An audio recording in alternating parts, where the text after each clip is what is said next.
Hello, good afternoon everyone. Voice clear है ना? सबको सुनाई दे रहा होगा, स्क्रीन भी दिख यस रहा सर। होगा। Okay, yes. गुड। तो आज हम लोग कल हमने फिनिश कर लिया था स्ट्रेट लाइन, ठीक है। बाकी उस पर प्रैक्टिस करिए। नेक्स्ट है हमारा पेयर ऑफ स्ट्रेट लाइन, ठीक है।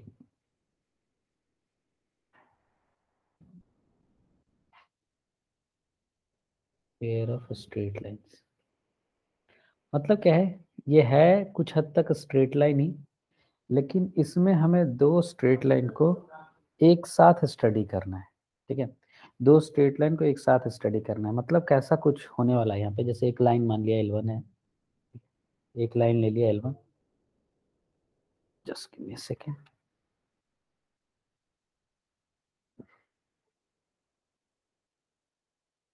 L1 है ये,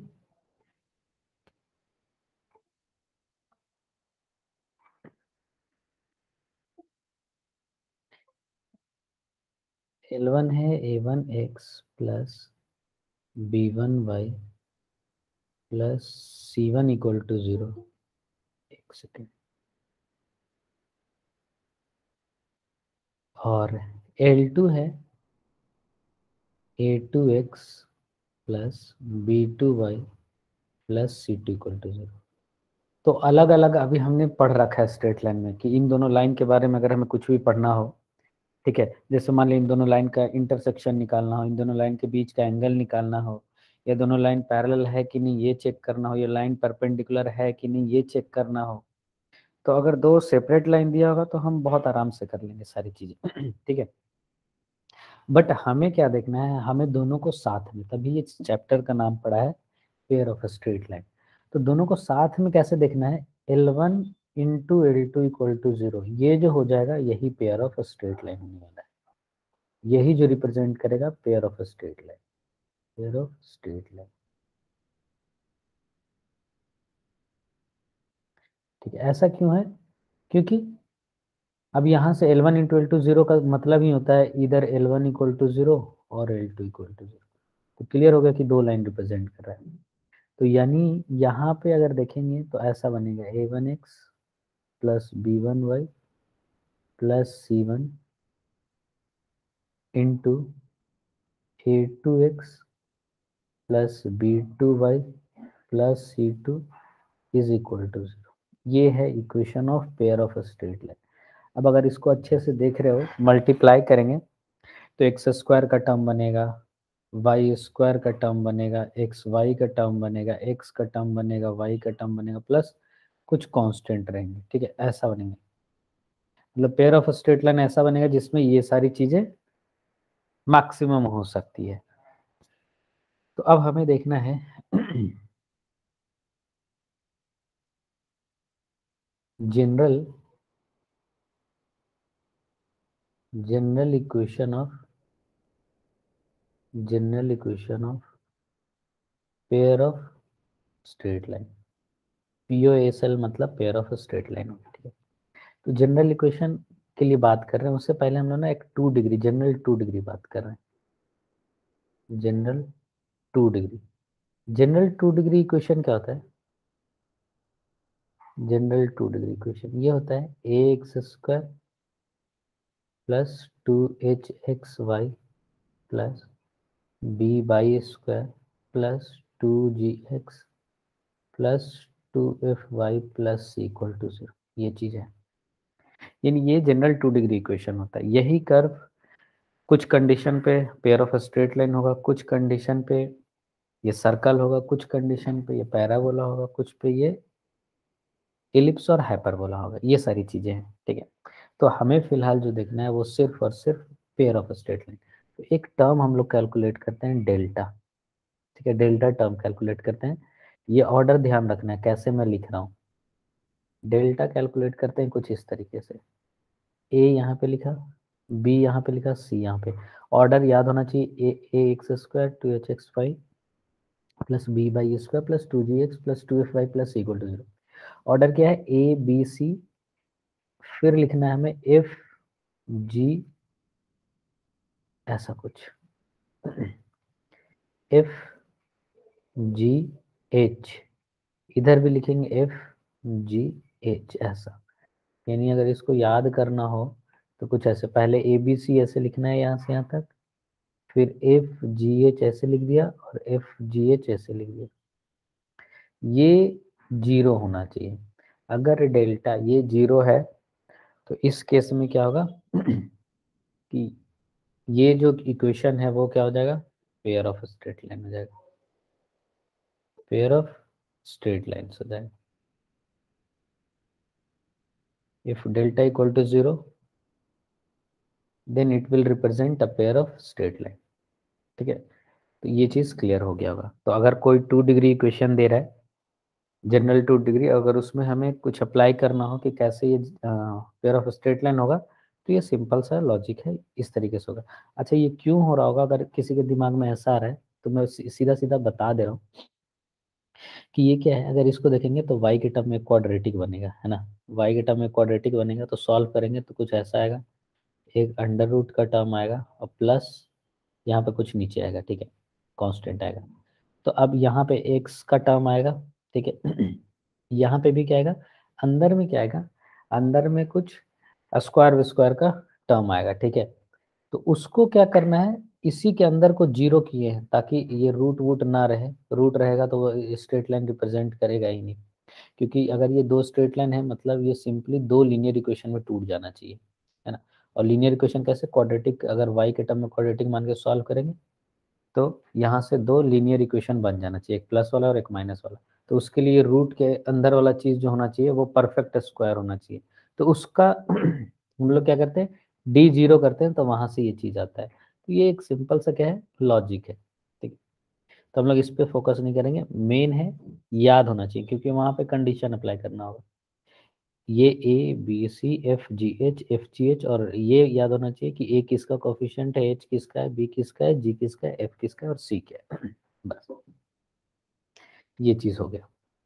तो बताइए, देखिए क्लियर है क्या ये। जैसे मान लीजिए अगर हमें एक क्वेश्चन बनाना हो हाँ, क्वेश्चन है find the value, find the value of lambda if 2x square plus 7xy plus 3y square plus 8x plus 14y plus 14y plus lambda equal to 0। ये एक क्वेश्चन है।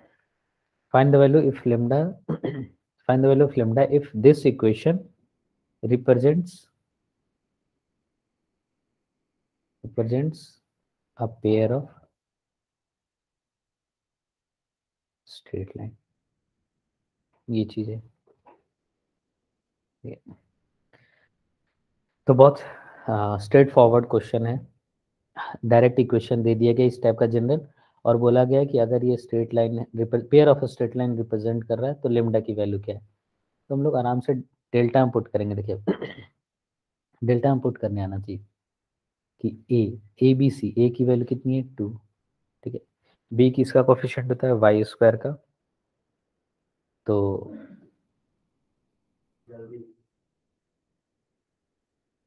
ए हो गया, बी कितना हो जाएगा, बी हो गया हमारा 3 और सी हो जाएगा 7/2। ठीक, मैं कोफिशिएंट लिख दे रहा हूँ, सॉल्व आप लोग कर लीजिएगा। एफ की वैल्यू है ये एफ 2f/y, यहाँ से कंपेयर करना है तो ये 7 हो गया, जी कितना हो गया 4 हो गया, और एच कितना हो जाएगा, एक सेकेंड ए बी सी हमने गड़बड़ कर दी, यहाँ पे सी होता है ना, ये सी लेमडा होना चाहिए। एंड एफ की वैल्यू 7, जी की वैल्यू 4, एच की वैल्यू 7/2 है एक्चुअली। तो ये एच एफ हो गया, फिर से ये वही ऑर्डर लिखना है, 7 4 7 इक्वल टू 0। तो यहाँ से लेमडा की वैल्यू फाइंड कर लेंगे, आ जाएगा, ठीक है। डिटर्मिनेंट ओपन करने आता होगा सबको, तो आराम से इस डिटर्मिनेंट को सॉल्व कर लीजिएगा, यहाँ से आंसर आ जाएंगे। जल्दी से बताइए कितना आंसर आएगा, कुछ सेकंड लेके इसको सॉल्व कर सकते हैं।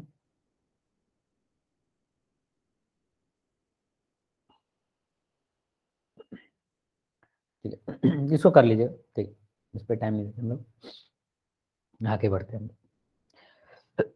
ये हो गया। अब हमें जो पढ़ना है एक स्टैंडर्ड स्टैंडर्ड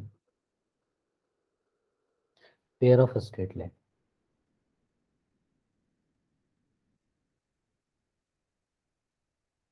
जो क्वेश्चंस आएंगे वो जनरली इसी से आएंगे। अब standard pair of straight line में क्या है, वो होता है ये a x square plus 2hxy plus by square is equal to, यहाँ पे ये चीज़ है, ठीक है। ये चीज़, ये क्या रिप्रेजेंट कर रहा है, ये इक्वेशन रिप्रेजेंट कर रहा है, ये अगर x है ये y है, तो दो स्ट्रेट लाइन है, दोनों के दोनों ऑरिजिन से पास करने वाले स्ट्रेट लाइन को ये रिप्रेजेंट कर रहा है। ये y इक्वल टू m1x और ये y इक्वल टू m2x, इन्हीं दोनों का ये क्या है, रिप्रेजेंटेशन है।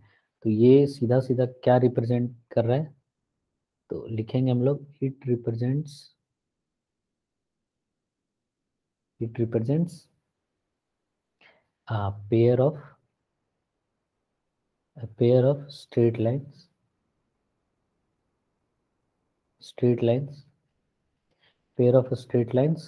passing through origin,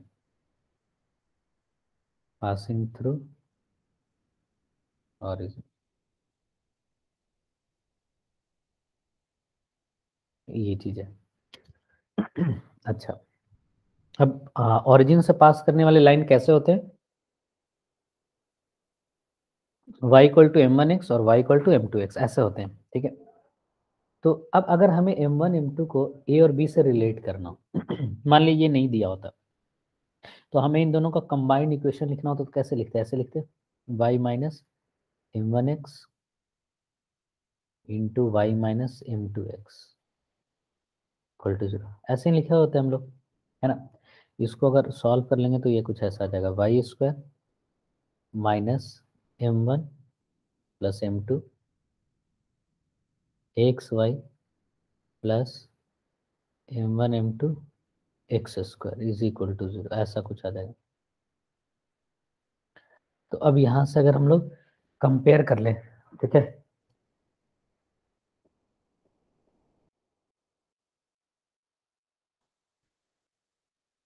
इसको कंपेयर कर लेंगे तो क्या आ जाएगा, ऐसा कुछ आएगा।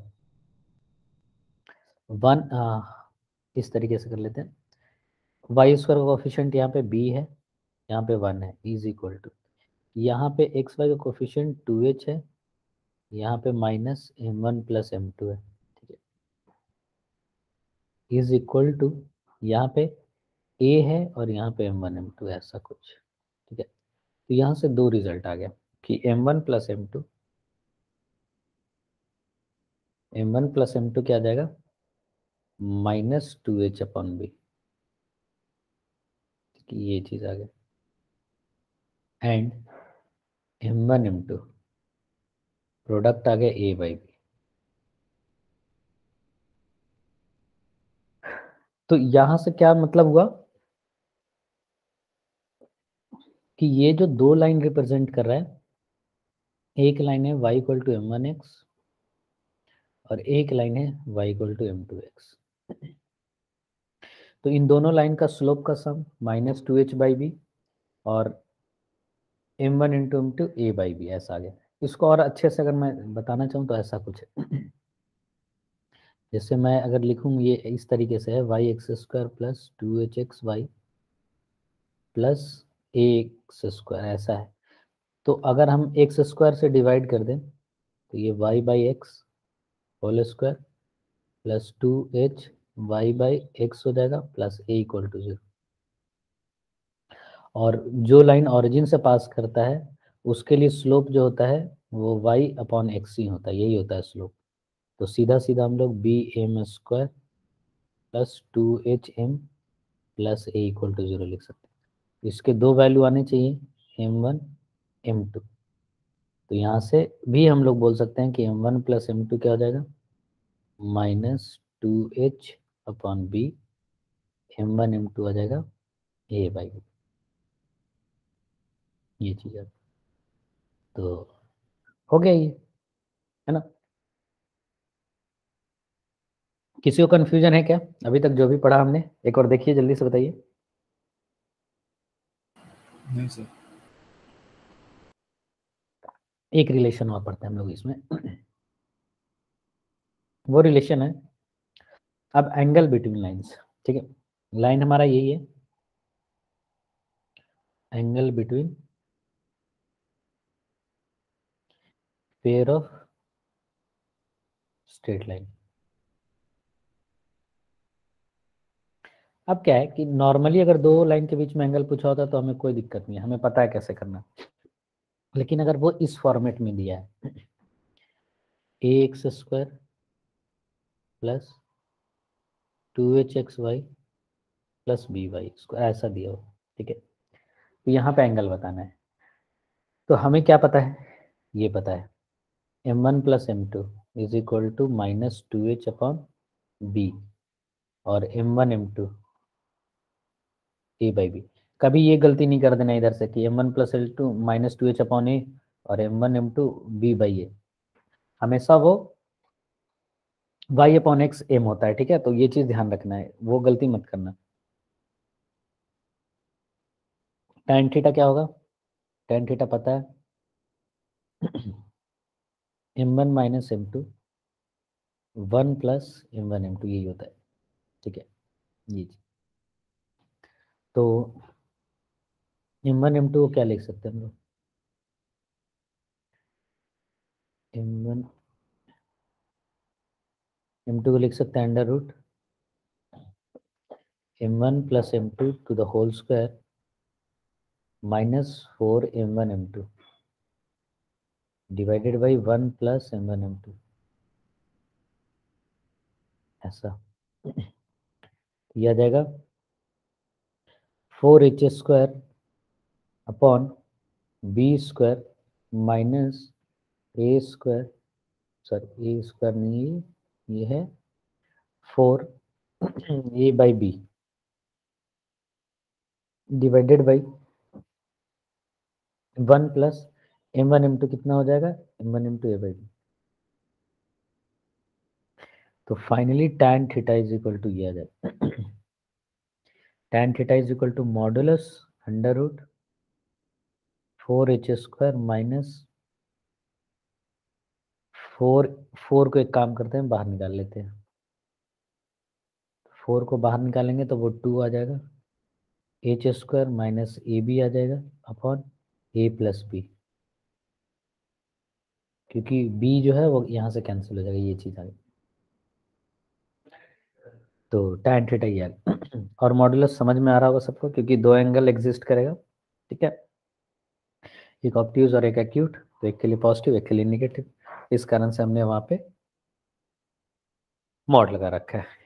तो ये हो गया एंगल, ठीक है। तो सीधा सीधा अगर किसी दो ये लाइन दे दिया गया हमें और एंगल पूछा, एंगल बिटवीन लाइंस पूछा, तो हम इस फॉर्मूले के हेल्प से डायरेक्ट बता सकते हैं। हमें ऐसा नहीं करना होगा कि दोनों अलग अलग लाइन फाइंड करें, पहले क्वाड्रेटिक फॉर्मूला यूज़ करके फिर लाइन बनाए और फिर हम लोग एंगल बिटवीन लाइंस यूज़ करें। अगर फॉर्मूला याद है तो डायरेक्ट हम सीधा सीधा एंगल बिटवीन लाइंस बना सकते हैं।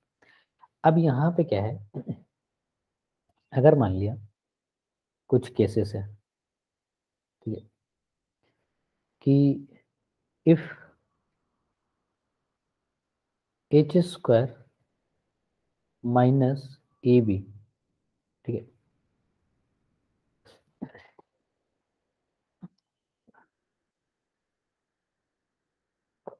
इक्वल टू 0 है, तो क्या हो रहा है, एंड a प्लस बी, ठीक है, ये इक्वल टू 0 है, तो इसमें क्या हो रहा है, ये दो चीजें हो रही हैं बताइए। तो अगर a प्लस बी 0 है तो इस केस में क्या हो रहा है, वो जो दोनों लाइन है L1 एंड L2 वो क्या होंगे बताइए जल्दी सोच के, क्या होना चाहिए। परपेंडिकुलर। हाँ बहुत सही, क्योंकि वो अनडिफाइंड हो जाएगा तो ये परपेंडिकुलर हो जाएगा, line will be perpendicular, line will be perpendicular. अच्छा अगर ये 0 है तो क्या होना चाहिए, बताइए इसमें। पैरेलल नहीं। और कोई? कोइंसिडेंट या पैरेलल। पैरेलल कैसे हो सकता है? पैरेलल हो सकता है क्या? सोच के बताइए तो, क्या पैरेलल की पॉसिबिलिटी है?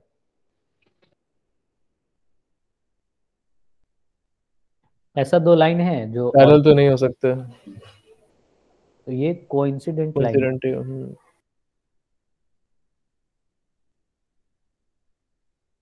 क्योंकि दोनों लाइन ऑरिजिन से पास कर रहा है, तो पैरेलल होने का सवाल ही नहीं है ना। ये दोनों सेम लाइन होना पड़ेगा, इसलिए वो कोइंसिडेंट लाइन। तो यहाँ पे समझ लेना है कि ये पैरेलल लाइन नहीं हो सकता, ये क्या होगा? कोइंसिडेंट लाइन होगा। ठीक है, कोई दिक्कत है यहाँ पे? नेक्स्ट हम, हाँ नेक्स्ट हम लोग देखते हैं। अब जैसे मान लिया क्वेश्चन है यहाँ पे, अगर लोग क्वेश्चन करें, बहुत सिंपल सिंपल भी क्वेश्चंस आ जाते हैं कभी कभी इससे। Find the value of A for which the lines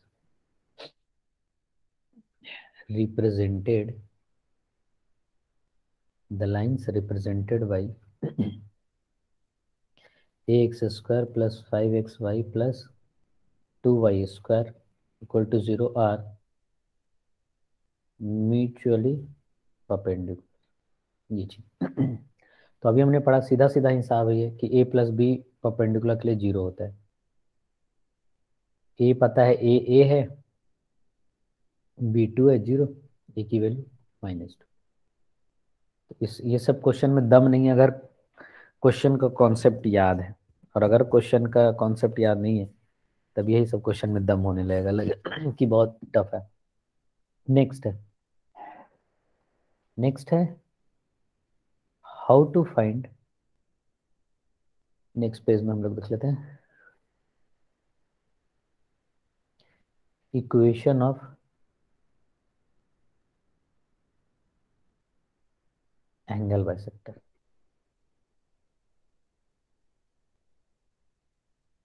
ये एंगल बाइसेक्टर जैसे हमारा ओरिजिनल इक्वेशन जो है वो ये है।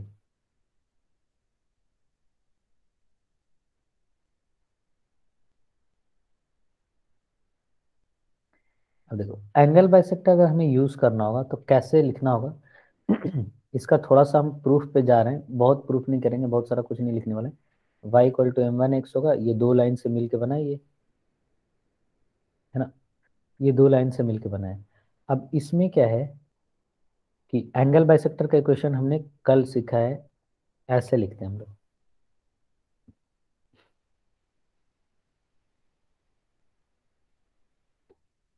m1 square is equal to plus minus y minus m2x upon under root 1 plus m2 square. अब क्या होगा कि क्रॉस मल्टीप्लाई करेंगे, फिर m1 m2 को क्लब करेंगे, तो और m1 m2 यहाँ से हमारे पास रिलेशन है, m1 plus m2 is equal to -2h upon b, and m1 m2 is equal to a by b। ये रिलेशन है हमारे पास ऑलरेडी। तो ये सब को रिप्लेस करके जब लिखेंगे तो हमारे पास जो इक्वेशन आएगा वो ये आएगा। मैं डायरेक्ट लिख दे रहा हूँ क्योंकि प्रूफ है, वो टाइम टेकिंग है, तो उसमें नहीं जाना है। बस इसी को चाहें तो स्क्वायर वगैरह करके वैल्यू रिप्लेस करिए इससे, वो खुद ब खुद क्या होगा, वहाँ तक आ जाएगा। ठीक है, तो हम लोग क्या करते हैं, डायरेक्ट एंगल बाइसेक्टर को लिख देते हैं। एक सेकेंड, हाँ। ये होता है x square minus y square upon a minus b is equal to x by H.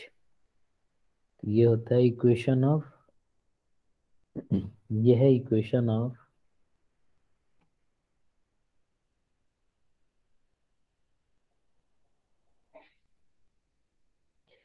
Pair of angle bisector. Angle bisector, अच्छा एक चीज हमने पढ़ा था पिछले क्लास में, कि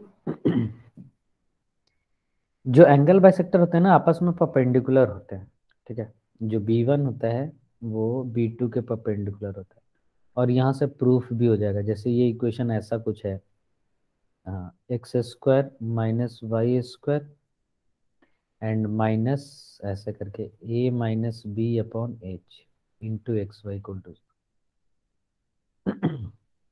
तो इस पेयर ऑफ स्ट्रेट लाइन के लिए अगर हम लोग a प्लस बी देखें, कैपिटल लिख दिया ताकि डिफ्रेंशिएट कर पाए, a प्लस बी 0 है तो वो परपेंडिकुलर होंगे। तो यहाँ से भी हम लोग प्रूफ कर सकते हैं कि हाँ जो जो बाइसेक्टर्स होते हैं दोनों वो आपस में क्या होते हैं, परपेंडिकुलर होते हैं। तो ये चीज़ हो गया। तो किसी भी लाइन का बाइसेक्टर लिखने हमें आना चाहिए, ठीक है। समझ में आ गया क्या ये? एक बार देखिए, एक क्वेश्चन है बाइसेक्टर से रिलेटेड कि if x square minus 2pxy minus y square is equal to 0 and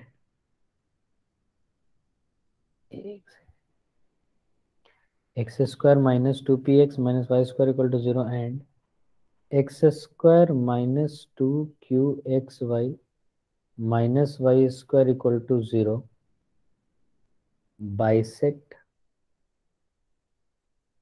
angles between each other, then find the condition on P and Q। ये क्वेश्चन है।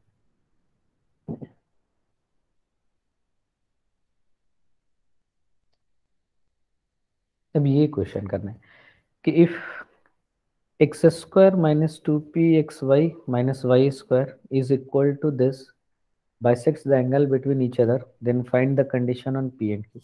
जल्दी से 1 मिनट का मैं टाइम दे रहा हूँ, इसको बनाइए तो फास्ट।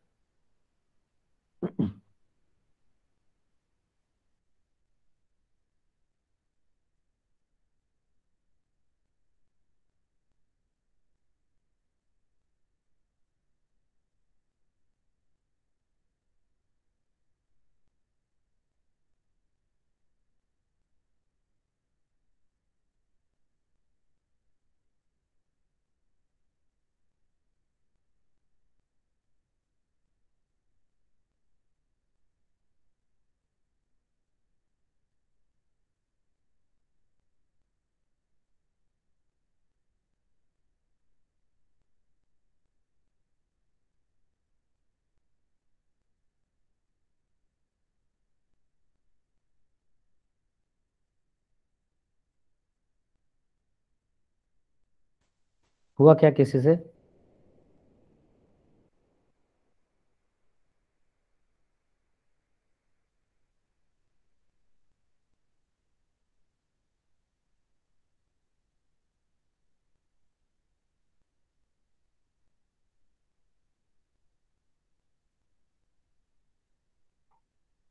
देखिए मैं बताता हूँ क्या हो रहा है यहाँ पे कि ये जो है इस पेयर का बाइसेक्टर है, या ये पेयर इस पेयर का बाइसेक्टर है। तो मान लिया अगर हमें ये नहीं पता होता, इसका सीधा सीधा हमें बाइसेक्टर लिखना होता। इक्वेशन ऑफ, इसका लिख रहे हैं हम लोग equation of pair of bisector, pair of bisector क्या लिखे होते, ऐसा लिखे होते ना, अभी पढ़ा हमने x square minus y square upon a minus b. A की वैल्यू 1 है, बी की वैल्यू -1, तो माइनस करेंगे तो 2 हो जाएगा, is equal to x y upon h होता है। एच की वैल्यू कितनी है, -b। ये चीज़ हो गया। तो अब अगर इसको मल्टीप्लाई कर दें तो ये कुछ ऐसा आ जाएगा, x square minus y square is equal to -2/p x y. ये हमने लाया और इसको ऑलरेडी दिया हुआ था, bisector x square minus y square is equal to 2q(xy). ठीक है, ऐसा कुछ। तो यहां से क्या आ जाएगा, यहां से आ जाएगा, कंपेयर कर लेते हैं। तो कंपेयर करेंगे तो -2p is equal to 2q, cancel, यहाँ से आ गया pq प्लस 1 इक्वल टू 0। तो ये चीज आ गया, ठीक है। सर एक डाउट है। हाँ हाँ पूछिए। जो सेकंड इक्वेशन है x square minus y square is equal to q x y, hmm, हमने उसे लाइक फर्स्ट इक्वेशन के टर्म में क्यों लिखा है, टर्म में क्यों नहीं लिखा है? लिख सकते हैं, दोनों से सेम ही आ जाएगा। सर एक बार लाइक फिर से एक्सप्लेन कर सकते हैं वो पार्ट? हाँ देखो, मैं लाइक फिर से बता रहा ओके हूँ क्या है, ये क्या है क्वेश्चन। जैसे मान लिया ये एक ना कोऑर्डिनेट सिस्टम है जिसमें दो पेयर ऑफ लाइन है, एक ऐसा कुछ है और ये ऐसा कुछ। L1 L2, तो इन दोनों का अगर बाइसेक्टर देखेंगे तो एक पेयर ऑफ बाइसेक्टर बनेगा, एक बाइसेक्टर ये B1 बनेगा और एक बाइसेक्टर ऐसे B2 बनेगा, ठीक है, ये से। तो ये combined equation of L1 and L2 दिया हुआ है और इसी का बाइसेक्टर ये B1 एंड B2 यहाँ पे दिया हुआ है, ये चीज। तो हमने क्या किया कि इसका इक्वेशन अगर दिया हुआ है तो इसके लिए बाइसेक्टर लिखने का हमने अभी सीखा, इसका बाइसेक्टर ये आएगा, बट इसका बाइसेक्टर ऑलरेडी दिया हुआ है तो मतलब दोनों सेम ही होना चाहिए। ऐसा तो है नहीं जो दिया हुआ है और हम जो लाए वो अलग अलग हो जाएगा, दोनों सेम ही होगा। तो हमने कंपेयर कर दिया, कंपेयर कर दिया तो ये चीज़ आ गया, बस। सेम ओके चीज़ सर, इधर से भी कर सकते थे, ठीक है। Yes sir. ओके, कोई दिक्कत किसी को?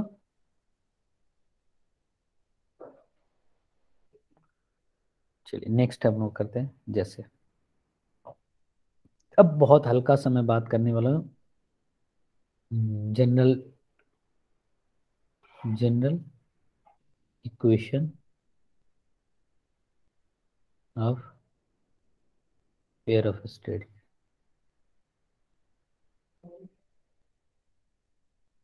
ठीक है, ये चीज़ करने वाले हैं। अब जैसे इसमें हम लोग क्या बात करने, मतलब जैसे पहला ये है एक्स स्क्वायर प्लस 2h(x,y), ये तो याद हो जाना चाहिए क्योंकि आगे ये भी दिखेगा, vy square plus 2gx plus 2fy plus c equal to 0, ये चीज़। सबसे पहला पॉइंट है कि ये दो लाइन है, ठीक है, ये दो लाइन होगा, इस बार जनरल लाइन होगा, ठीक है। तो पॉइंट ऑफ इंटरसेक्शन कैसे सॉल्व करते हैं? पॉइंट ऑफ इंटरसेक्शन के लिए यहाँ पे हम लोग करते हैं, इसको मान लिया f of x comma y, ऐसे, ठीक है। तो delta f upon delta x, इसको जीरो करते हैं तो एक लाइन आएगा, and delta f upon delta y, इसको जीरो करते हैं तो एक दूसरा इक्वेशन बनेगा। एंड उसके बाद solve one and two, then the point is required point of intersection,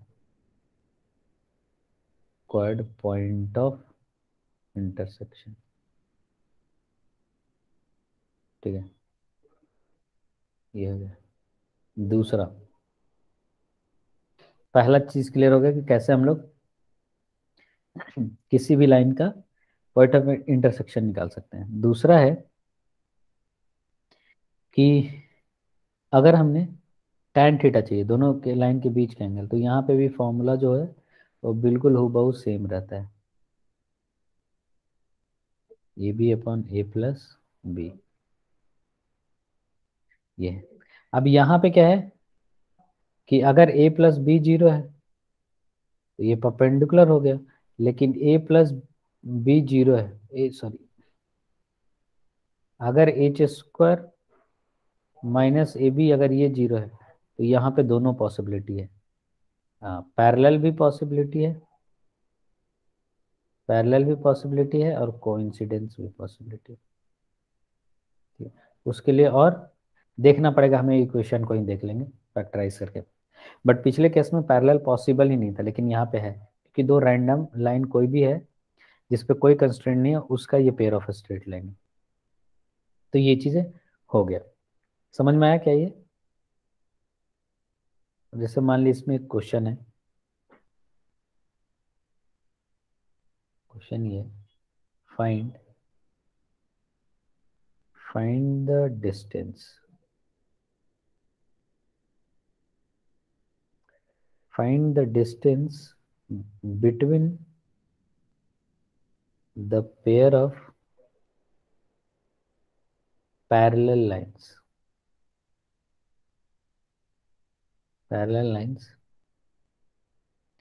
x square plus 4xy plus 4y square plus 3x plus 6y minus 4 equal to 0। ठीक है, ये चीज़ है। अब यहाँ पे क्या करना है हमें,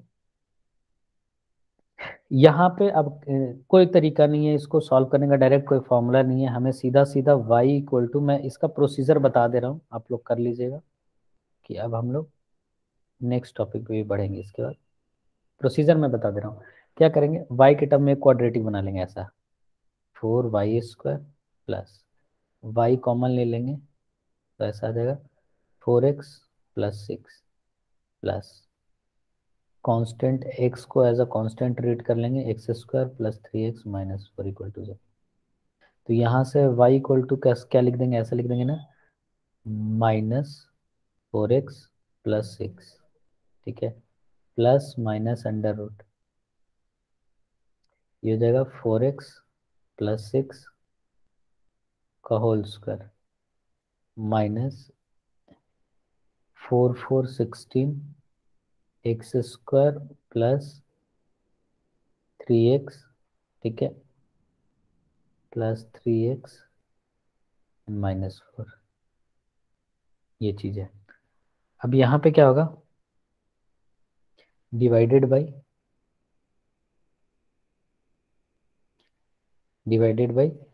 8, ऐसा। तो इसको सिंप्लीफाई करेंगे, ये सिंप्लीफाई हो जाएगा, 16x² कैंसिल, 24 48 और x भी कैंसिल हो जाएगा, 36 प्लस 64 110, यानी ये दिख रहा है कि 8y इज इक्वल टू ऐसा आएगा minus 4x plus 6 plus minus 10, ये आ गया। तो यहाँ से दो लाइन बन जाएगा, एक लाइन ऐसा बनेगा 8y is equal to minus 4x minus 6 plus 10, और एक इक्वेशन ये बनेगा 8y is equal to minus 4x and minus 6 minus 10। तो दिख रहा है कि ये दोनों लाइन पैरेलल है, ठीक है, मैंने कैंसिल वगैरह कुछ नहीं किया है, तो ये पैरेलल लाइन है दोनों। तो एक बार पैरेलल लाइन पता चल गया तो अब इसका कुछ भी बोले, डिस्टेंस बोला है, डिस्टेंस भी पता कर लेंगे।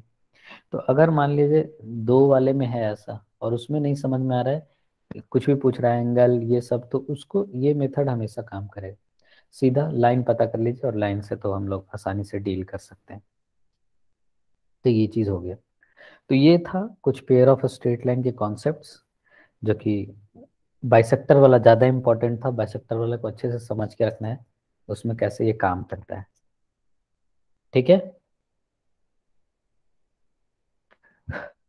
कोई दिक्कत, समझ में आया सबको? हाँ सर। Okay good. अब हम लोग चलते हैं नेक्स्ट टॉपिक पे। ये एक बहुत छोटा सा टॉपिक था स्ट्रेट लाइन के बाद, पेयर ऑफ स्ट्रेट लाइन, ठीक है, जिससे क्वेश्चंस तो बहुत कम आते हैं, लेकिन फिर भी थोड़ा कॉन्सेप्ट उसके जानने चाहिए। अगला जो है वो टॉपिक इम्पॉर्टेंट है, कोऑर्डिनेट का सबसे मोस्ट इम्पॉर्टेंट टॉपिक, क्वेश्चन इससे सबसे ज़्यादा आते हैं, सर्कल, ठीक है।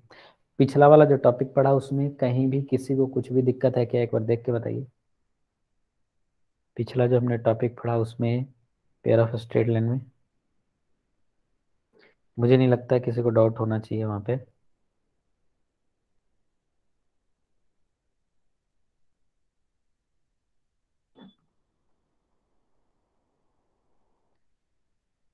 क्लियर है ना? तो हम लोग आगे बढ़ते हैं, सर्कल पे बढ़ते हैं। सर्कल में क्या है कि सबसे पहला अगर इसका डिफिनीशन बोले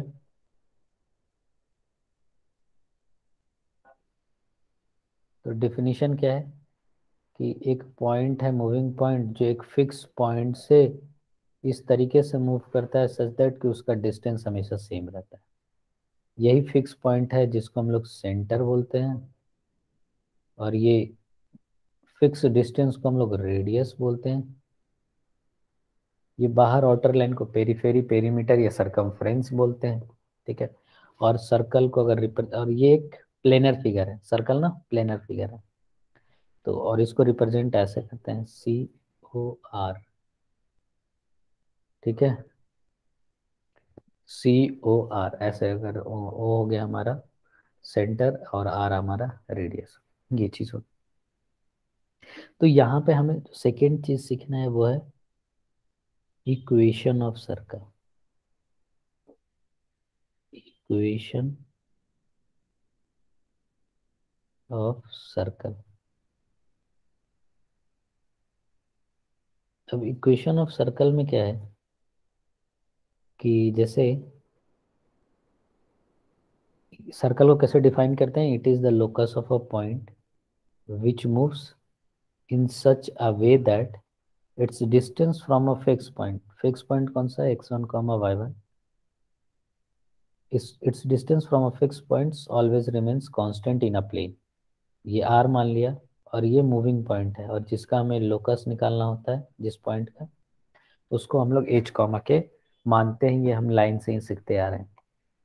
तो हम लोग क्या जानते हैं कि h माइनस x1 का whole square plus k minus y1 का होल स्क्वायर, ठीक है, is equal to r square. यही होता है सर्कल, इक्वेशन ऑफ सर्कल।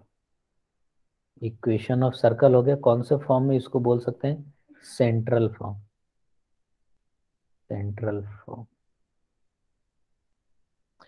अब इसमें क्या हो रहा है कि इस टाइप, और चाहें तो इसको और अच्छे से हम लोग लिख सकते हैं। इसको लिख देते हैं, h को हम लोग फाइनली रिप्लेस करते हैं x माइनस x1 का whole square, y minus y1 का whole square is equal to r square. ये चीज़ आ गया, ठीक है, सेंटर फॉर्म में। तो कहीं पे भी इस तरह का इक्वेशन देख के हम डायरेक्ट सेंटर या रेडियस पता कर सकते हैं। जैसे अगर देखें हम लोग,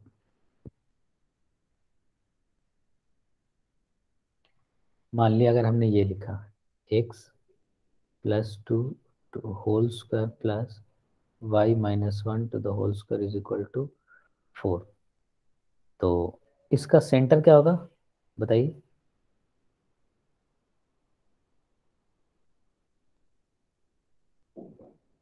सेंटर क्या होगा इस सर्कल का?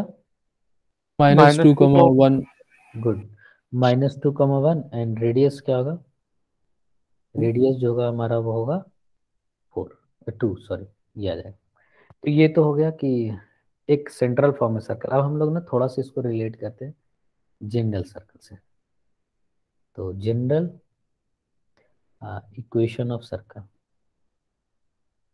जनरल इक्वेशन ऑफ सर्कल, ये वाला। तो जनरल 2 डिग्री इक्वेशन हमें पता ही है, होता है x square plus 2hxy plus vy² plus 2gx plus 2fy plus equal to 0। ये एक जनरल 2 डिग्री इक्वेशन है, ठीक है। तो कंडीशन फॉर सर्कल क्या होता है? Condition for circle, condition for circle ये होता है कि सबसे पहले a इक्वल टू बी होना चाहिए, दूसरा h इक्वल टू 0 होना चाहिए। ये चीज़, अगर ये चीज़ है तो वो सर्कल होता है। तो ये नज़र कुछ ऐसा आने लगेगा, ax² plus b y, sorry by नहीं होगा, ये भी a हो गया क्योंकि दोनों इक्वल है, a y² plus 2gx plus 2fy plus equal to 0, ये हो जाता है। लेकिन हम लोग सर्कल को स्टैंडर्ड, ये जो जनरल सर्कल होता है उसको ऐसा ना दिखा के हम लोग एक अच्छे तरीके से लिखते हैं, और वो तरीका हमारा ये है,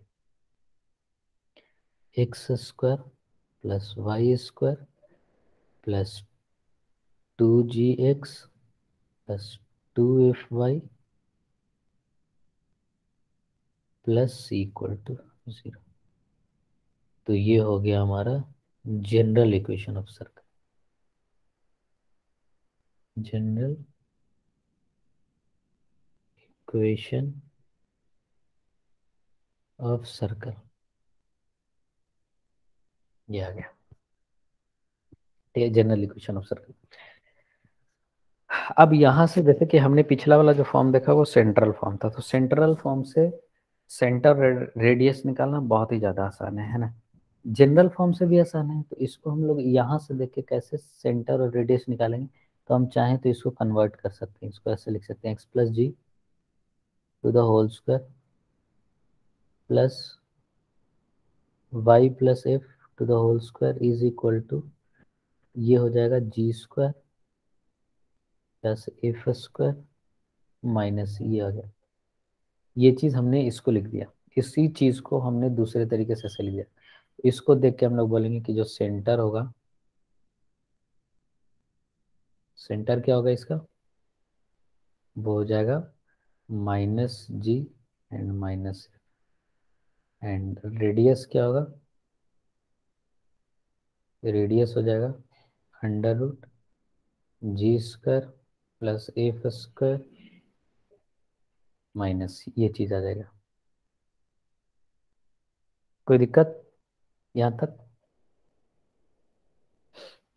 नहीं होना चाहिए, मुझे लगता है सबको समझ में भी आ गया होगा। अब हम लोग आगे देखते हैं, जैसे मान लिया नेचर ऑफ सर्कल देख लेते हैं, यहाँ के बाद लोग नेचर ऑफ सर्कल देख लेते हैं।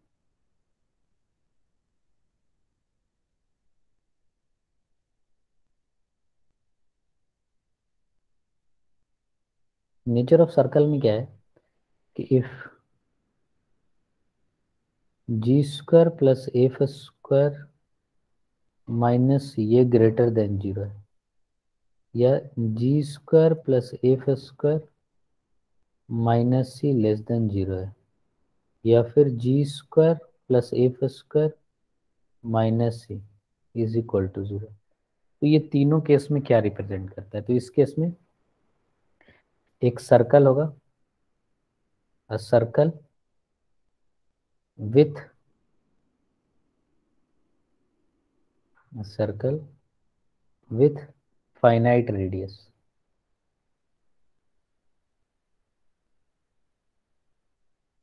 इसका मतलब ये हुआ ना, ये ग्रेटर देन 0 होने का मतलब कि आर की कुछ वैल्यू आएगी, ये लेस देन होने का मतलब रेडियस आएगा ही नहीं, रेडियस आएगा ही नहीं मतलब ये एक इमेजिनरी सर्कल हो गया, ऐसा बोल सकते हैं, इमेजिनरी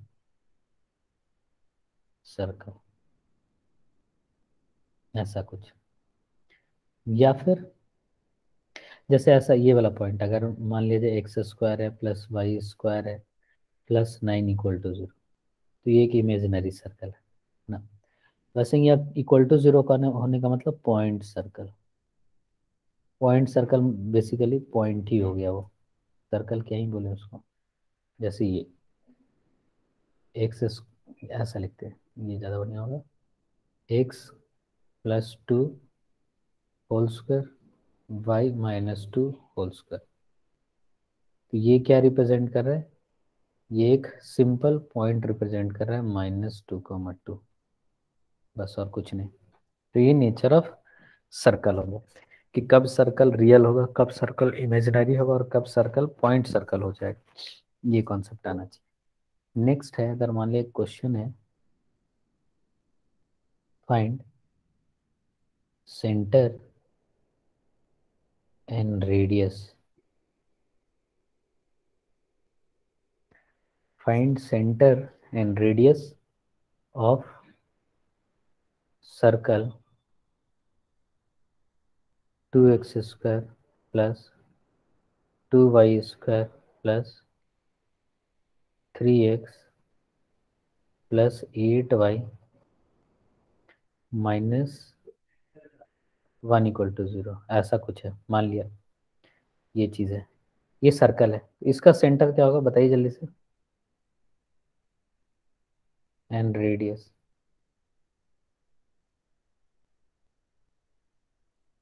सेंटर क्या आ जाएगा और रेडियस क्या आएगा इस केस में?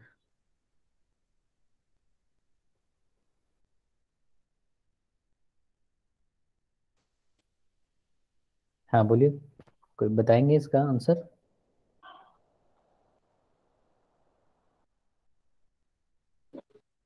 सर सेंटर होगा -3/4 और रेडियस होगा -3/4 -2। माइनस, अब यहाँ पे ध्यान देना है, डायरेक्ट -g/2 नहीं अप्लाई करना है, सबसे पहले कोफिशिएंट को x प्लस वाई स्क्वायर को 1 बना लेना है, ऐसा plus 3/2x 4y minus half is equal to 0। तो सेंटर इसका आ जाएगा -3/4 कॉमा -2 एंड रेडियस आ जाएगा √g²। g² 3/4 का होल स्क्वायर, एफ स्क्वायर -2 का होल स्क्वायर प्लस सी, माइनस सी तो माइनस माइनस प्लस हाफ, ये आ जाएगा। ये सेंटर और रेडियस है, ठीक है। नेक्स्ट हम लोग देखते हैं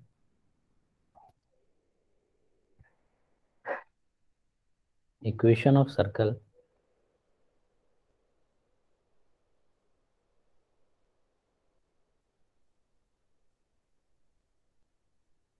इन diameter form, in diametric form.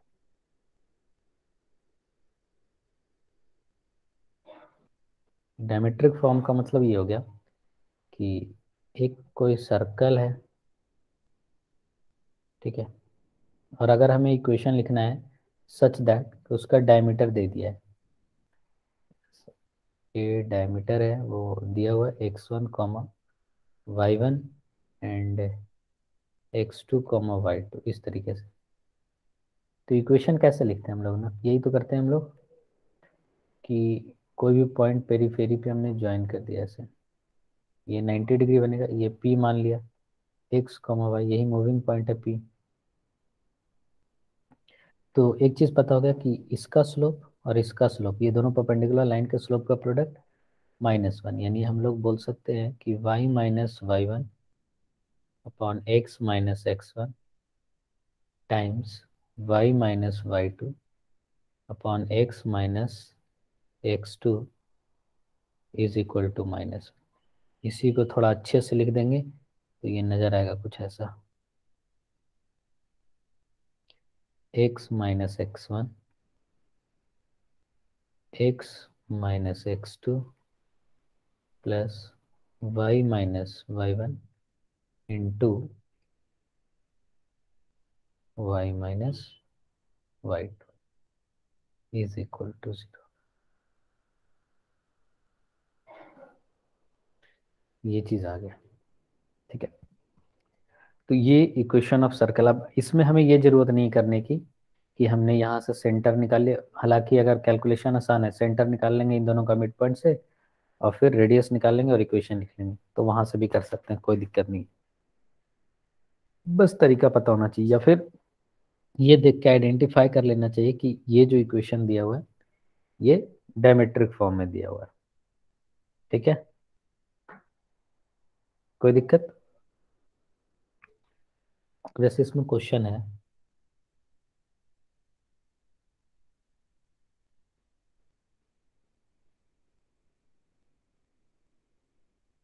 Find find the equation of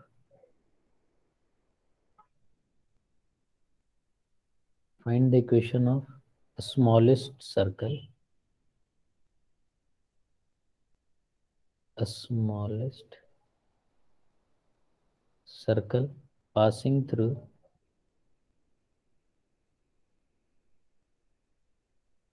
passing through 1, 0 and 0, 1.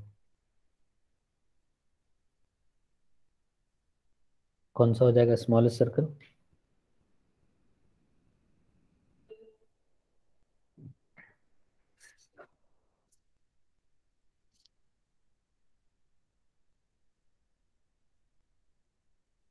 बताइए equation.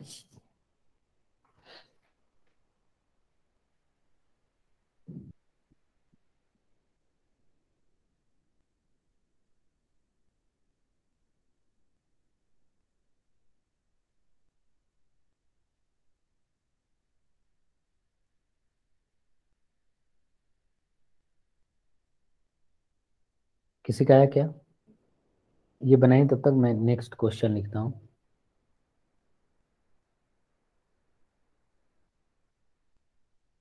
If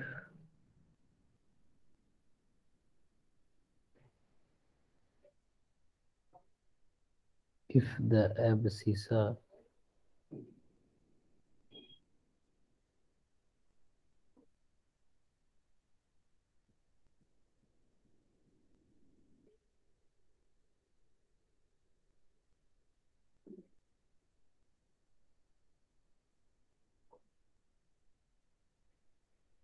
E and Q are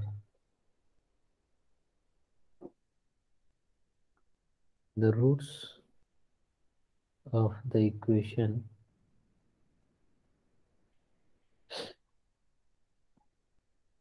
x square plus 2ax minus b square equal to 0 and x square plus 2px minus q square is equal to 0 respectively.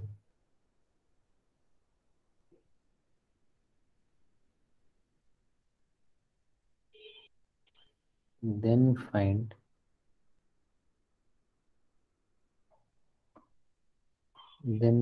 the equation of the circle with PQ as diameter.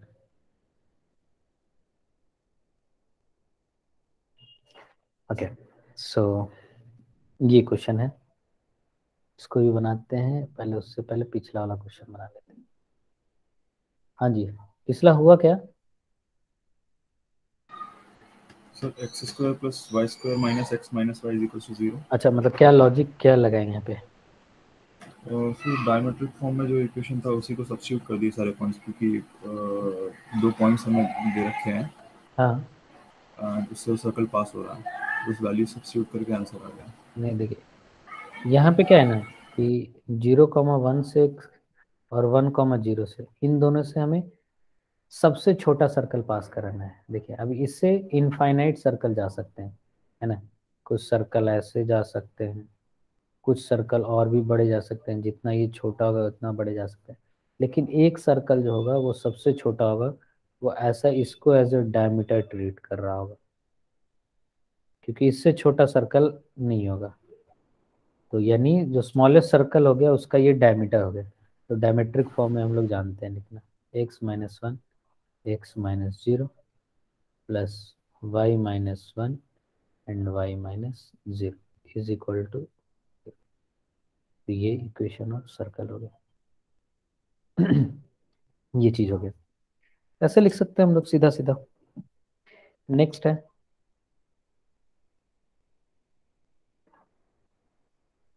Next ये question है, जल्दी से 1 minute है, try करके देखिए।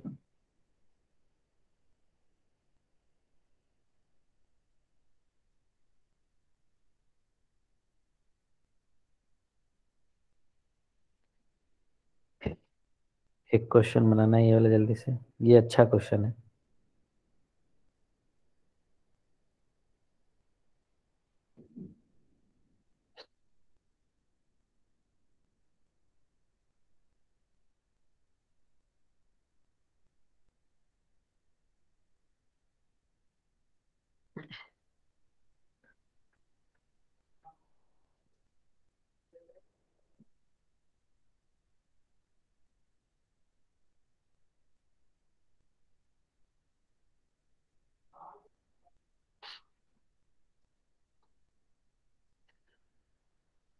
समझ में आ गया होगा ना क्वेश्चन सबको?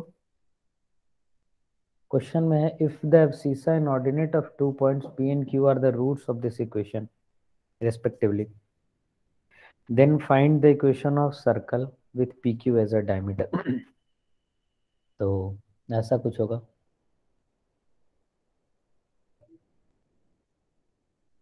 ठीक है, P एंड Q, P कहीं ऐसा आएगा x1, y1,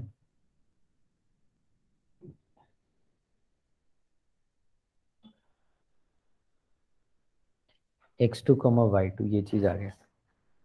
अब हमें इक्वेशन ऑफ, ये डायमीटर है, इक्वेशन ऑफ सर्कल लिखना है जो इसी डायमीटर से पास कर रहा है। इसका ये डायमीटर है PQ बेसिकली। तो अगर हम लिखेंगे इसी फॉर्मेट में तो ये कुछ ऐसा आ जाएगा, x minus x1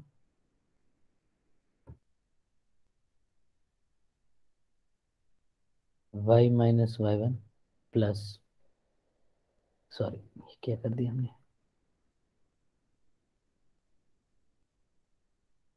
plus y minus y1 into y minus y2 is equal to 0। ये चीज़ है, ठीक है। ये कर दिया हमने। यही होता है कि अगर डायमीटर का पॉइंट पता हो तो ये, लेकिन यहाँ पे डायमीटर का पॉइंट पता है नहीं, तो क्या करेंगे, अगर इसी को थोड़ा एक स्टेप और ओपन करके मैं दिखाऊं ये वाले को, तो ये कुछ ऐसा नजर आएगा सबको।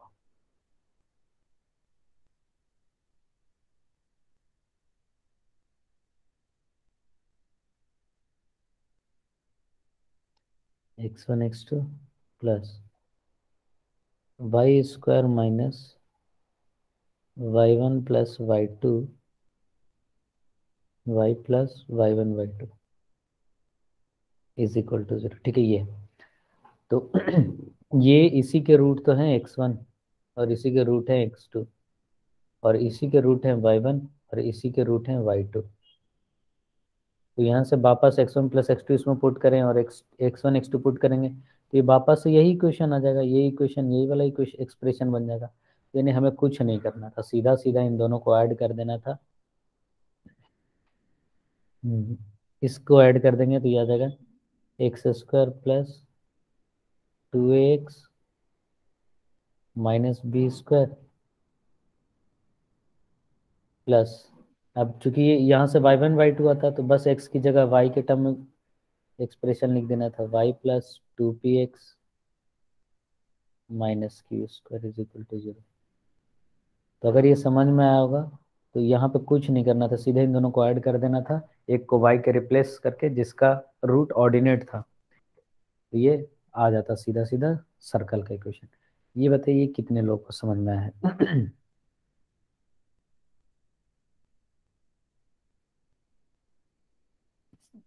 कितने लोग को समझ में आया या किसी को दिक्कत है तो पूछ सकते हैं।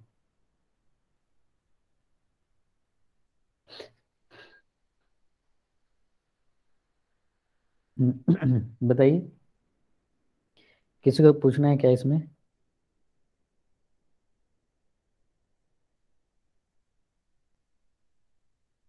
ठीक है, तो ये हो गया।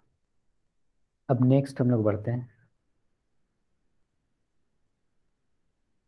एक है इक्वेशन ऑफ सर्कल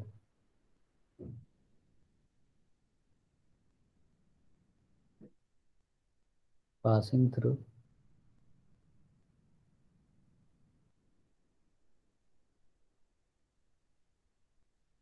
थ्री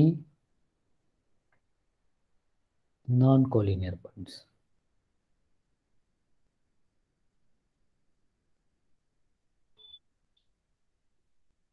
ये चीज, तो 3 नॉन कोलिनियर पॉइंट से सर्कल का इक्वेशन कैसे लिखना है, जैसे मान लिया x1 y1 x2 y2 and x3 y3। तो इसका मैं बस प्रोसेस बता दे रहे हैं। इसमें है कि जैसे जनरल इक्वेशन लिख देते हैं पहले,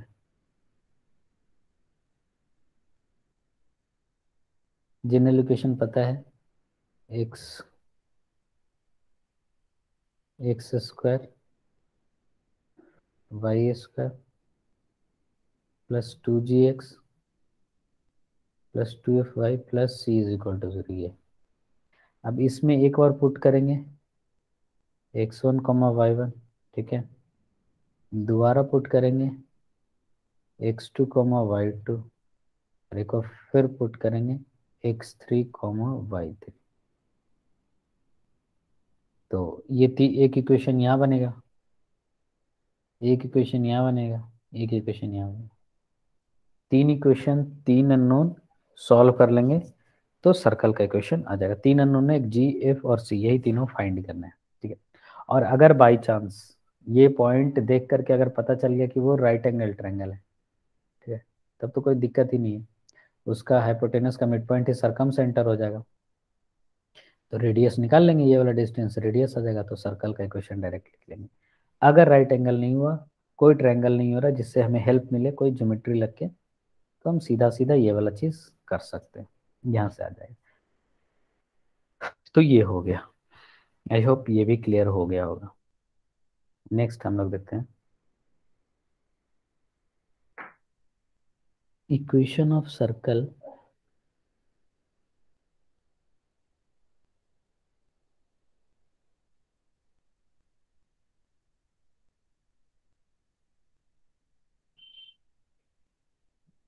of circle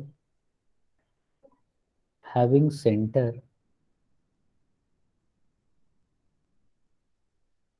as origin। origin में, origin जिसका सेंटर है, ये सर्कल है मान लिया, सेंटर origin है, रेडियस r है, इसका इक्वेशन क्या हो जाएगा, x minus 0 to the whole square y minus 0 to the whole square is equal to r। तो ये आ जाएगा x square plus y square is equal to r square. ये आ गया, ये आ गया हमें वो सर्कल, ठीक है, जिसका सेंटर क्या है, ओरिजिन है, और जिसका रेडियस क्या है, आर है, ठीक। नेक्स्ट है हमारा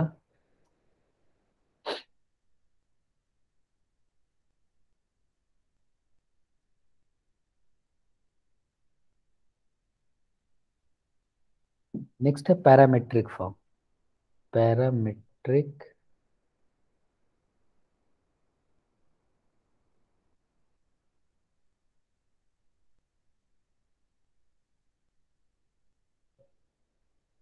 form of circle.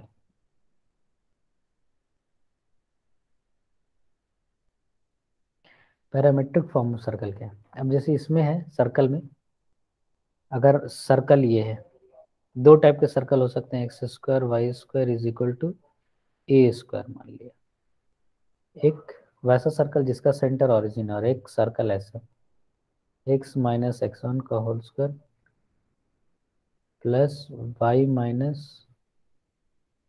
Y one का whole square is equal to a square. ये चीज, दो सर्कल है, तो दोनों केस में हमारा pair of straight, sorry pair of straight line बोल रहा हूँ, मतलब पैरामेट्रिक फॉर्म किस तरीके से लिखेंगे,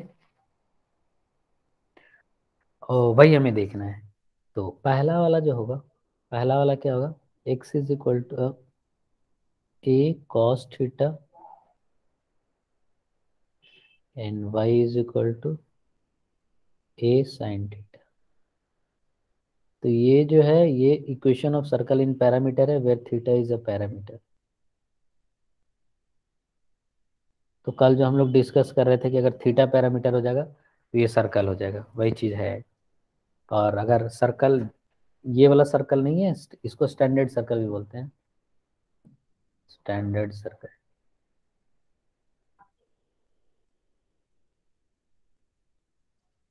तो अगर इस टाइप का सर्कल हुआ तो उसके लिए x इज इक्वल टू ऐसे लिखते हैं, x1 plus a cos theta, y is equal to y1 plus a sine theta.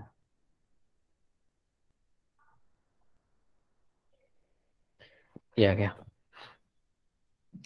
तो पैरामेट्रिक फॉर्म भी हमने देख लिया। तो सर्कल का जो फॉर्म होता है, ठीक है, वो हमने सारा देख लिया कि सर्कल का नॉर्मल सेंट्रल फॉर्म कैसा होता है, जनरल फॉर्म कैसा होता है, फिर उसके बाद डायमेट्रिक फॉर्म कैसा होता है, उसके बाद हमने देखा ऑरिजिन जिसका सेंटर हो उसका कैसा होता है। तो ये सारा कुछ हमने सीख लिया। अब हम लोग क्या करते हैं, कुछ बेसिक क्वेश्चंस करते हैं, ठीक है, questions related to geometry, circle and geometry. उसके बाद हम लोग आगे बढ़ेंगे। क्वेश्चंस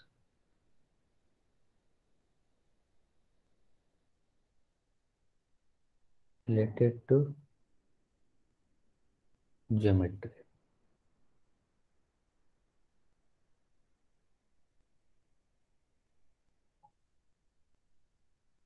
ये इससे पहला,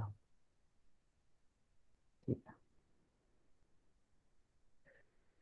पहला है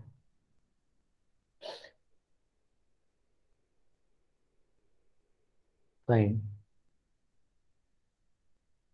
the length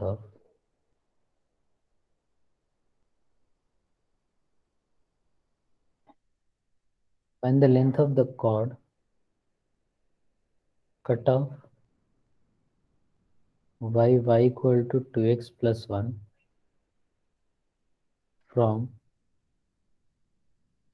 the circle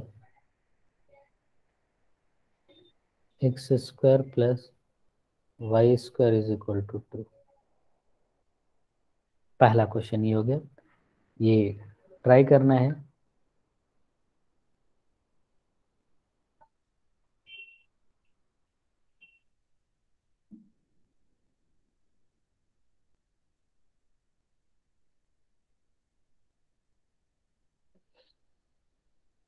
okay, तो ये पहला करिए सब लोग। नेक्स्ट क्वेश्चन में लिखता हूँ, ठीक है।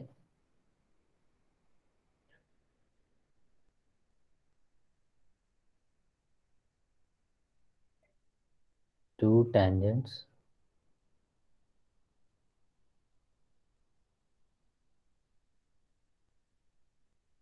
to the circle x square plus y square is equal to 4 at the points A and B meet at P minus 4 comma 0, then find the area of the quadrilateral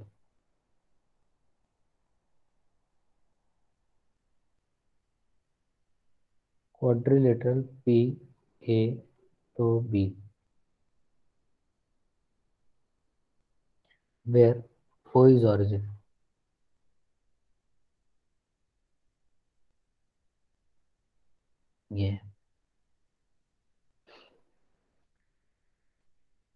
ये दो question है, उसको try करना है, ठीक है।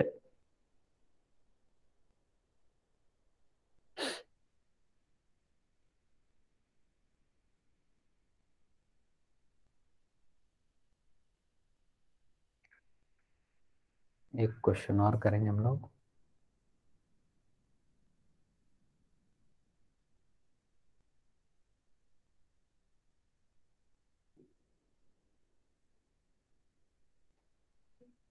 An acute triangle PQR is inscribed in the circle x square plus y square is equal to 25 if Q and R have coordinates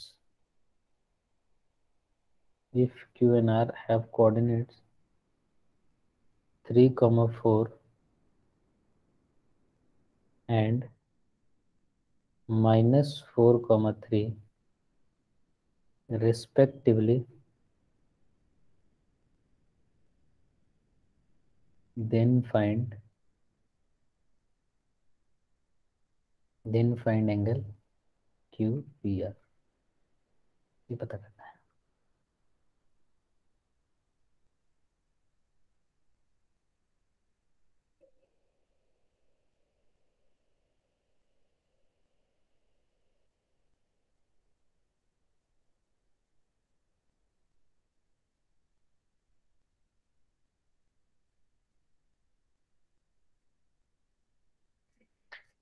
तो पहला क्वेश्चन हुआ क्या किसी से, ये वाला लेंथ ऑफ कॉर्ड चाहिए था।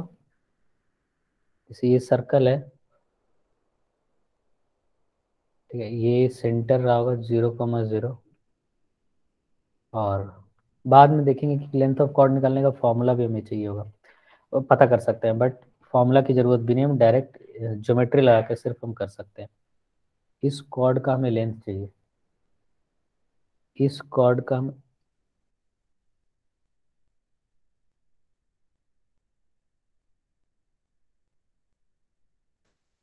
ओके, सो लेंथ कैसे निकालेंगे, यहाँ पे खत्म कर, ये इक्वेशन दे रखा है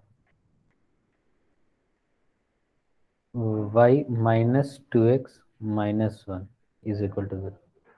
अच्छा, किसी का नहीं आया क्या ये आंसर इसका?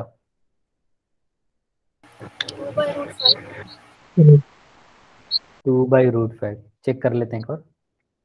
क्या करना था हमें, ये परपेंडिकुलर लेंथ निकालना था, ये d मान लिया, तो d इज इक्वल टू आ जाएगा -1/√5, ठीक है, ये चीज़ आ जाएगी, यानी कि 1/√5। डिस्टेंस फार्मूला यूज़ कर लिया पॉइंट से लाइन का, और ये आ गया, और ये पता है हमें रेडियस, √2 है, तो ये वाला अगर मान लिया x, नहीं इसको मान लिया t, तो t² हो जाएगा 2 - d², जो हो जाएगा 2 - 1/5।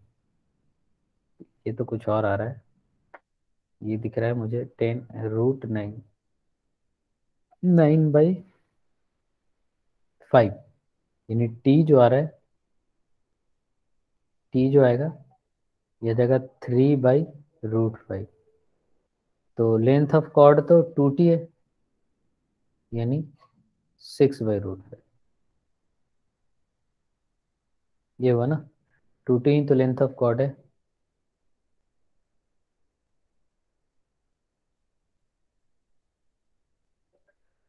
आ गया ये, तो इस तरीके से पहला क्वेश्चन, तो इसमें कोई फॉर्मूला कुछ नहीं चाहिए, बस ज्योमेट्री लगा सकते हैं, तो क्वेश्चन आराम से बना सकते हैं। नेक्स्ट ये वाला जल्दी से लिखिए सब लोग, मैं डायग्राम बनाने की कोशिश करता हूँ।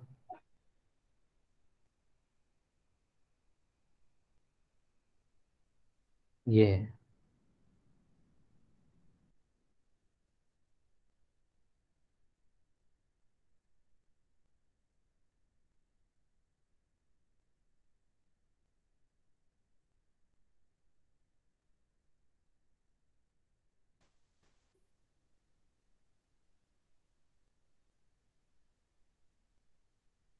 टेंजेंट्स ड्रॉन,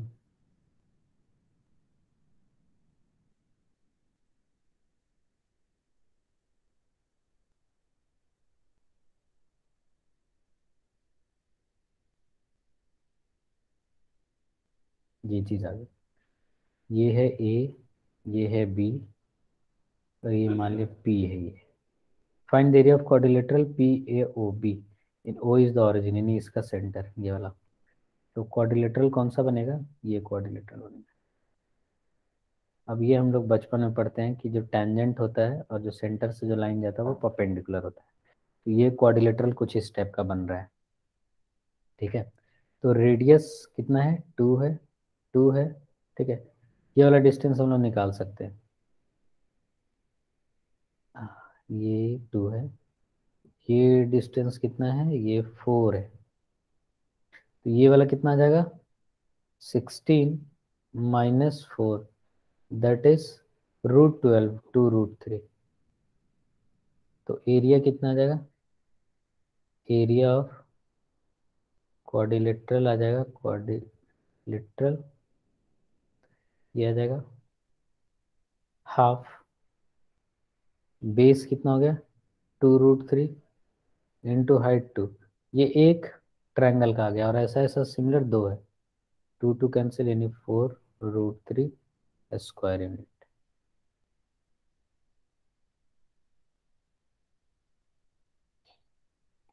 क्या आ गया आंसर, सिंपल। तो ऐसे बनाना है, तो ये भी एक प्रॉपर्टीज है, मतलब हमने सिर्फ ज्योमेट्री से बना दिया, इसमें हमें कुछ नहीं चाहिए। नेक्स्ट है, नेक्स्ट क्या है, acute angle triangle P Q R. जल्दी से इसको ट्राई करिए तो सब लोग एक बार, एक एक क्वेश्चन ट्राई करिए।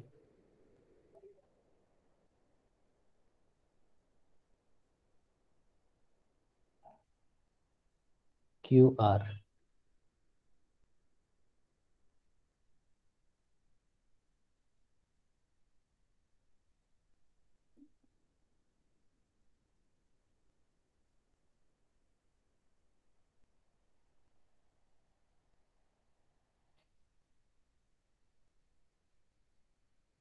हमें चाहिए एंगल कौन सा,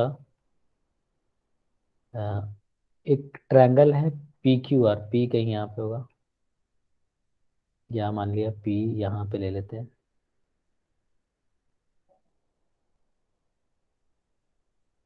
हमें ये थीटा चाहिए, जल्दी से बताइए तो।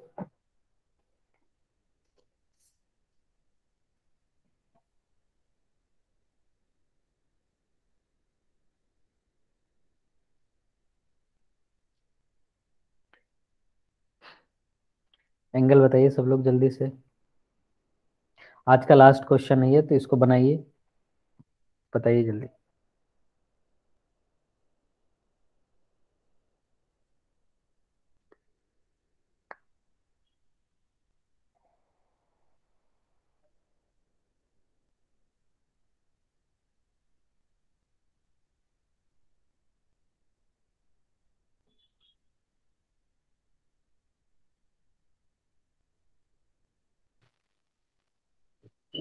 सर 45। आया क्या किसी का, 45। एक्सप्लेन कर सकते हैं क्या क्या हुआ है वहाँ पे। Sir angle at the centre is double the angle subtended bye हाँ आर्क एट द बिल्कुल सही, सेंटर इज यहाँ पे अगर डबल। हम लोग, हाँ हाँ मैं समझ गया, बहुत बढ़िया, गुड। अब यहाँ पे क्या हो रहा है कि ये वाला एंगल देख लेते हैं पहले ना, ये एंगल जो भी होगा वो 2θ होगा। तो अगर इसका m1 स्लोप मान लिया, इसका m2 स्लोप, तो m1 की अगर वैल्यू देखें तो 4/3 है, और m2 की वैल्यू देखें तो m2 की वैल्यू 3/-4 -3/4 है, तो m1 m2 कितना है -1, यानी 2θ is equal to 90, so theta is equal to 45 degree या π/4। ये एंगल कितना आ गया π/4। तो इस तरीके से ये हो गया। तो अब हम लोग नेक्स्ट क्लास में, जो कि कल है 10 बजे से, उसमें कोशिश करेंगे, सर्कल कल खत्म हो जाएगा, तो बाकी जो कॉन्सेप्ट्स बचे हैं, एक बचा है intercepts on coordinate axis by a circle, उसके बारे में पढ़ेंगे, फिर टैंजेंट्स देखेंगे, फिर थोड़ा बहुत नॉर्मल है, फैमिली ऑफ सर्कल है, ठीक है, फिर लास्ट में कुछ पॉइंट्स आते हैं उसको देख लेंगे, फिर सर्कल खत्म हो जाएगा। तो ये है, इस पर प्रैक्टिस करिए, प्रीवियस ईयर क्वेश्चंस वगैरह लगाइए, ठीक है। तो किसी को कन्फ्यूजन है क्या आज के लेक्चर में, कुछ पूछना है, किसी को कुछ भी पूछना है क्या, ओके नहीं है, दिन मिलते हैं कल, बाय बाय, टेक केयर।